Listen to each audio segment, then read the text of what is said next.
Hey guys, so I'm gonna do kind of a shorter series in connection with the other book that I'm reading currently, which is Pride and Prejudice. And these are the Just So stories by Rudyard Kipling.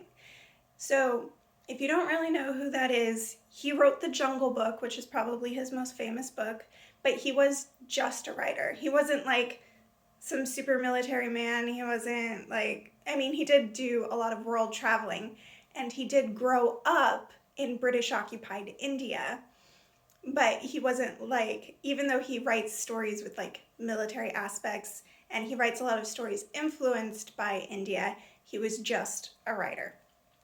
But the Just So stories are particularly fun because they are children's stories. And the theory is that he like told these stories to his kids as they were growing up as like bedtime stories. And then after his daughter unfortunately passed away from pneumonia, he compiled all of these stories.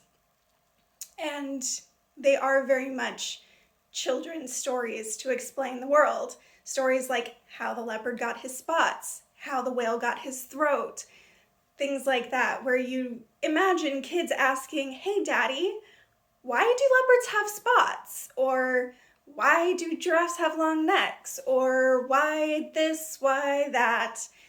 Because, you know, when you're little, your dad knows everything. And so he made up these stories to explain these things to children and compiled them all in a book and called them the Just So stories for children. So each video is going to be a story, not a chapter like I do with my other videos, but the full story of each of the Just So stories. There will be about, I think there's 12 of them. I'm gonna have to count again, but I'm pretty sure there's 12. So it'll just be a short series and you can pick and choose which one you wanna watch, when you wanna watch it, because they're not a continuous story, they're individual short stories.